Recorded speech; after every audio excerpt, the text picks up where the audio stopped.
Robert F Kennedy health advisor और जय भट्टाचार्य, ये दो काफ़ी साइंटिफिक और रैशनल है। इन लोग काफ़ी हड़बड़ाहट नहीं करते हैं। ये सोच समझ के हेल्थ पॉलिसी बनाने का इनका उद्देश्य है। महामारी इतने जल्दी आने वाला है और अगर पहले से हमने एक्शन नहीं लिया, प्रोएक्टिव जो किया, तो ट्रम्प के जो एडवाइज़र्स हैं या ट्रम्प आ जाएंगे तो उनसे ये संभलेगा नहीं और बहुत बड़ा हेल्थ क्राइसिस बन जाएगा।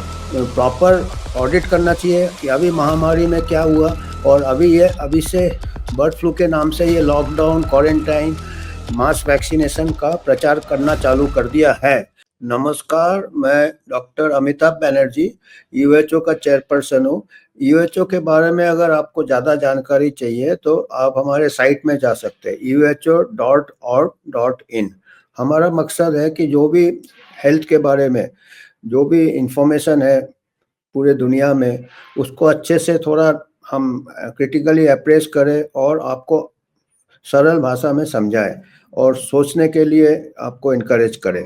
तो हमारे जब जब से हमने हमारे मीडिया पार्टनर क्यूवाई के प्लेटफॉर्म से हम ये समाचार हर हफ्ते निकालते हैं।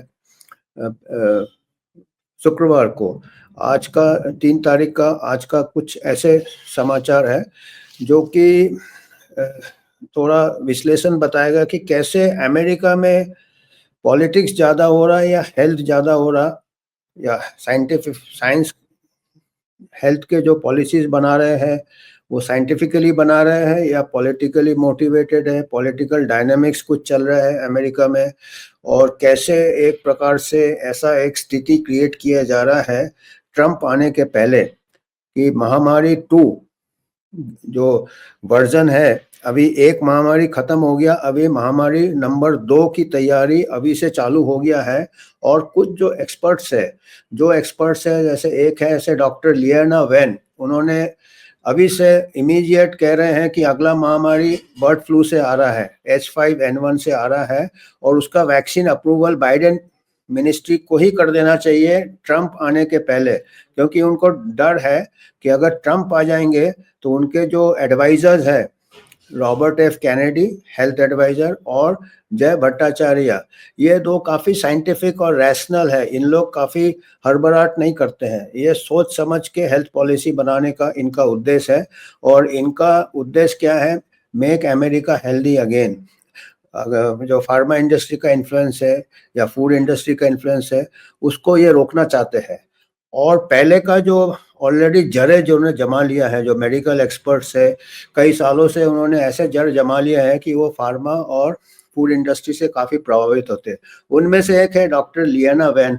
वो कहते हैं कि महामारी इतने जल्दी आने वाला है और अगर पहले से हमने एक्शन नहीं लिया, प्रोएक्टिव जो किया, तो ट्रम्प के जो एडवाइजर्स है या ट्रम्प आ जाएंगे तो उनसे ये संभलेगा नहीं और बहुत बड़ा हेल्थ क्राइसिस बन जाएगा।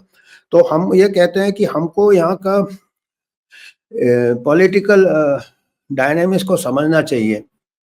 ऐसा महामारी आप देखिएगा, पिछले 100 साल में कितने महामारी आए, हर साल थोड़ी महामारी आता, अभी एक महामारी खत्म हुआ अगला आ जाएगा।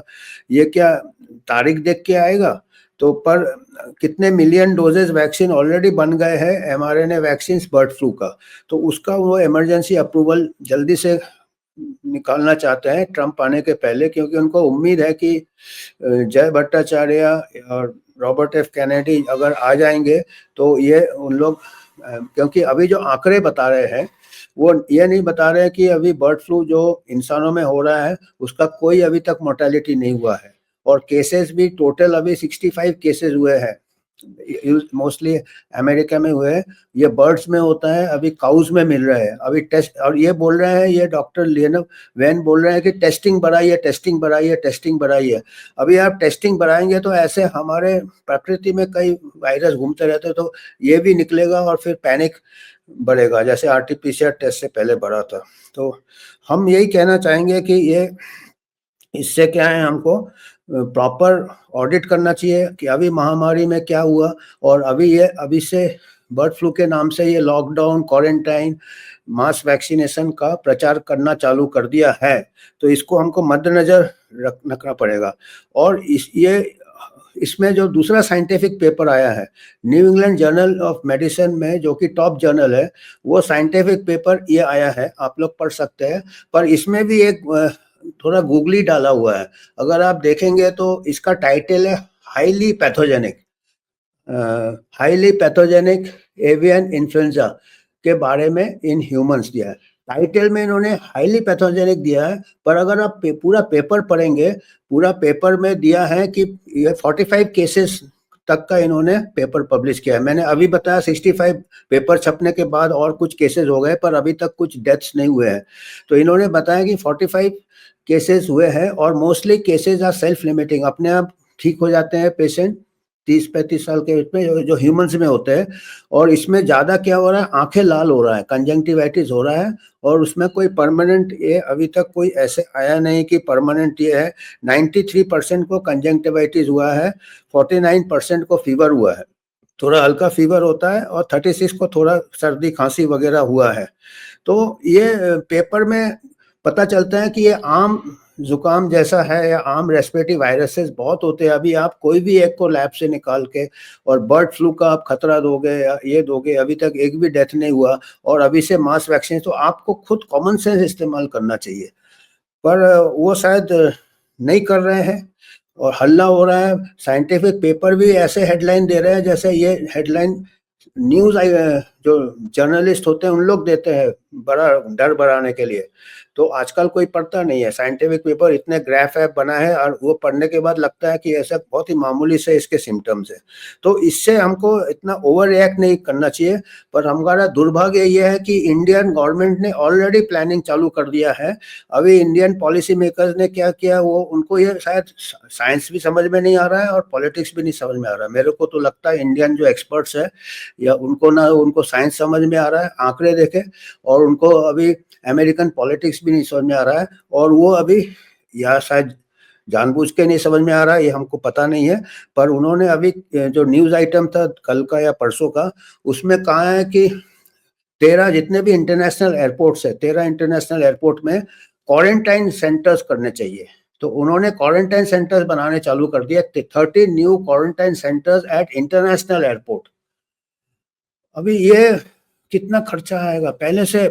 अभी हमारे को रोज के हमारे यहाँ पेशेंट्स को बेड नहीं मिलते हैं, रोज की टीबी के मरीज के दवाई नहीं मिल रही थी कुछ महीने, हमारे डेंगू चिकनगुनिया से लोग पीड़ित है, हमारे यहाँ बच्चे मेलनरिशमेंट से कितने लोग इन्फेंट डेथ हो जाता, इतने मोर्टेलिटी दूसरे डे टू डे बीमारियों से है। और वो पैसा हमारे पब्लिक हेल्थ इंफ्रास्ट्रक्चर के बुरा हाल है, तो वो उसमें से आयुष्मान भारत इंफ्रास्ट्रक्चर मिशन से पैसा निकाल के, आयुष्मान भारत इंफ्रास्ट्रक्चर मिशन 2021 ने बनाया था गवर्नमेंट में, क्योंकि हमारा पब्लिक हेल्थ इंफ्रास्ट्रक्चर बहुत कमजोर है। रोज की जो बीमारी है उसका इलाज नहीं हो रहा है गवर्नमेंट अस्पताल में, स्टाफ नहीं है, ये उससे पैसा निकाल के ये महामारी आया नहीं है। पहले से क्वारंटाइन सेंटर्स बहुत 13 बनाने वाले हैं, उसके अलग आइसोलेशन, उनका टेस्टिंग, बेड, ये तो ये तो बहुत ही गलत नीति है। पहले से पैनिक हो रहा है और ये हमको यूएचओ इसमें थोड़ा चिंता प्रकट करना चाहता है कि अभी से ऐसा क्यों कर रहे हैं। ऐसा तो नहीं है कि हर कोई चाहता है, क्योंकि आपको मालूम होंगे कोविड के दौरान भी काफी स्कैम हुए थे, जंबो सेंटर, ये सेंटर में अभी भी इंक्वायरी चल रहे हैं। तो ऐसा तो नहीं है आपदा में अफसर ढूंढने वाले हैं, इसमें कई टेस्टिंग किट वाले को मुनाफा होगा। क्वारंटाइन सेंटर जब इमरजेंसी आता कहीं भी क्वारंटाइन सेंटर बन सकता, पहले से आप अलग से बना रहे हो, तो ये हमको चिंता बात है। और 13 न्यू कर रहे हैं। और आखिरी छोटा सा समाचार है, आज हमने छोटा रखा है क्योंकि हम रोज आपको थोड़ा थोड़ा देते हैं मैसेज, और कुछ इम्पोर्टेंट चीज का हम विश्लेषण करते हैं हफ्ते में एक बार शुक्रवार को। तो ये हम आपके सोचना चाहते हैं, आपको इसके ऊपर थोड़ा सोचना चाहिए कि क्या ये जरूरी है कि पहले से ही ऐसे क्वारंटाइन सेंटर्स, कोविड के दौरान भी कितने बेड्स खाली गए थे जंबो सेंटर्स के। आखिरी समाचार आज हमारा है कि कंज्यूमर कोर्ट एक साउथ में कोची में 5 लाख रुपए एक पेशेंट को दिया है, क्योंकि आपको मालूम है कि जो महामारी हुआ था कोविड का, काफी भगदड़ मचा हुआ था। कई ऐसे मरीज थे जिनको कि कोविड नहीं भी हुआ था, उनको भी इलाज कर दिया कोविड का, और कोविड का बड़ा स्ट्रॉन्ग ड्रग्स दिए थे। कईयों का किडनी का हार्म हो गया, कई ये हो गए, कई को कोविड के नाम से आइसोलेट कर दिया और उनको आइसोलेट मतलब एक बार आपको कोविड डिक्लेयर कर देते थे, तो उनको मिलने नहीं देते थे किसी को, उनके परिवार वाले को भी मिलने नहीं देते थे। ऐसे वार्ड में रख देते थे जहाँ कोई नर्स तक नहीं अंदर जाती थी, इतना एक आतंक, डर फैला दिया था। तो एक कोई ने केस किया है कोची में, उन्होंने कहा है कोई लेडी ने और उसके हस्बैंड ने केस किया है कि हमको 26 मई 2002 को 2021 को शायद या 22 को 21 को हमको भर्ती कर दिया था और हमको 2021 को 26 में 2021 को भर्ती कर दिया था अस्पताल में और हमको बाद में उसके हस्बैंड को पता चला कि उसका कोविड टेस्ट नेगेटिव था, आरटीपीसीआर नेगेटिव था, कोविड टेस्ट नेगेटिव था, स्वाब नेगेटिव था। उसके बावजूद भी उसको कोविड जैसा ट्रीट किया, आइसोलेट कर दिया, किसी से मिलने नहीं दिया और वो रिजल्ट को छुपाया है और ऐसे स्ट्रॉन्ग दवाई दिए हैं। कोविड में कई ऐसे दवाई देते थे रेमडेसिविर वगैरह, जिससे कि उनको किडनी डैमेज हुआ है। और जब उसके हस्बैंड को पता चला कि ये कोविड नेगेटिव है, तो हस्बैंड ने अपने वाइफ को उस अस्पताल से अगेंस्ट मेडिकल एडवाइस डिस्चार्ज कराया, दूसरे अस्पताल में ले गए। वहाँ पे पता चला कि वाइफ को कभी कोविड था ही नहीं और उसका किडनी में असर पड़ा है और उन्होंने कंज्यूमर कोर्ट में केस कर दिया है कि इससे हमको काफ़ी मानसिक और शारीरिक हानि हुआ है, ये जो गलत लेबल किया है। और कोर्ट ने उसको ये क्या कबूल किया है और 5 लाख का कंपेंसेशन बताया है उस अस्पताल को देने के लिए। हम खाली इसको इसलिए बता रहे हैं, इस एक केस है कि ऐसे ये तो हमको आ गया क्योंकि केस किया, ऐसे कई मरीज को मिसट्रीटमेंट किया गया था। कई ऐसे रिपोर्ट्स मिलेंगे आपको, आप बात करेंगे, कई रिपोर्ट किए, क्योंकि जितने भी प्राइवेट हॉस्पिटल्स हैं उनको दूसरे मरीज आने देते, घबराहट से नहीं आ रहे थे, संक्रामित हो जाएंगे, कोविड का ऐसा एक हवा बनाया था।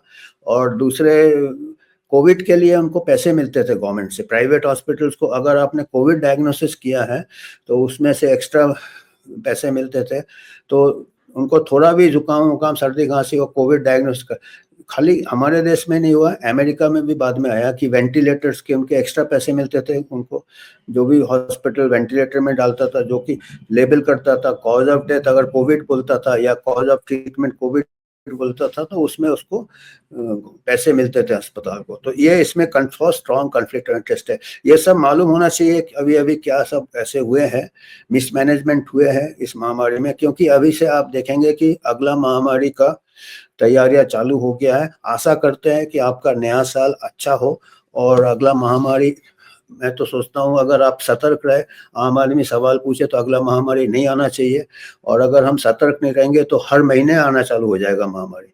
तो आज का समाचार पत्र में हमारा इतना ही था। धन्यवाद।